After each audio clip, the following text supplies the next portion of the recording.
23শে June 1977 president ও প্রধান সামরিক আইন প্রশাসক মেজর জেনারেল জিয়াউর রহমানের সিদ্ধান্ত, খাদ্য উৎপাদনে দেশকে স্বয়ংসম্পূর্ণ করতে দেশের সব পতিত জমি আবাদ করার নির্দেশ দেওয়া হয়েছে। পরিকল্পনার অংশ হিসেবে ঢাকা পৌরসভা এলাকাধীন সব নাগরিককে এবং সরকারি, আধা সরকারি, স্বায়ত্তশাসিত সংস্থা, রেলওয়ে ইত্যাদি সংস্থাগুলোকে তাদের স্ব পতিত জমি আবাদ করার জন্য অনুরোধ জানানো হয়েছে।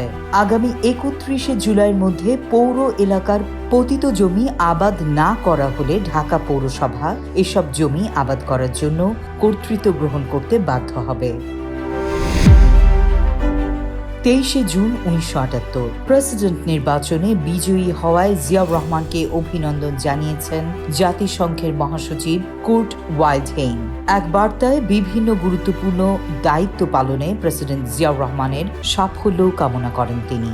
প্রেরিত বার্তায় মিস্টার ওয়াইল্ডহেইম আশ্বাস দিয়ে বলেন, বাংলাদেশের অর্থনৈতিক ও সামাজিক উন্নয়নের প্রচেষ্টায় বিশ্ব সংস্থা সব রকম সাহায্য দিতে প্রস্তুত। জাতিসংঘের লক্ষ্য অর্জনের ব্যাপারে প্রেসিডেন্ট জিয়া প্রদত্ত সমর্থনের জন্য প্রশংসা করেন কুর্ট ওয়াইল্ডহেইম। 23শে জুন 1980 পরিকল্পনা কমিশনে অনুষ্ঠিত উচ্চ পর্যায়ের এক বৈঠকে দ্বিতীয় পাঁচশালা পরিকল্পনার সফল বাস্তবায়নের জন্য অবিলম্বে কমিশন পুনর্গঠনের নির্দেশ দেন প্রেসিডেন্ট জিয়াউর রহমান। বৈঠকে প্রস্তাবিত পুনর্গঠনের বিভিন্ন দিক নিয়ে বিস্তারিত আলোচনা হয়।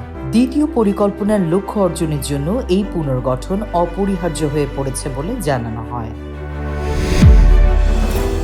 23শে জুন 1980 শিল্পকলা একাডেমিতে স্বনির্ভর গ্রাম সরকার প্রধান ও সচিবদের 2 দিন ব্যাপী প্রশিক্ষণ কোর্স উদ্বোধনকালে বাংলাদেশি জাতীয়তাবাদের ভিত্তিতে শান্তিপূর্ণ বিপ্লবকে সফল করার উদ্দেশ্যে গ্রামের জনগণকে সংগঠিত করার জন্য স্বনির্ভর গ্রাম সরকার নেতৃবৃন্দের প্রতি আহ্বান জানিয়েছেন প্রেসিডেন্ট জিয়াউর রহমান। তিনি বলেন, বাংলাদেশের গ্রামাঞ্চলের বিশাল জনগোষ্ঠীকে স্বেচ্ছাশ্রমে উদ্বুদ্ধ করে গ্রামীণ জীবনের সকল ক্ষেত্রে স্বনির্ভরতা অর্জনের কাজে লাগাতে হবে।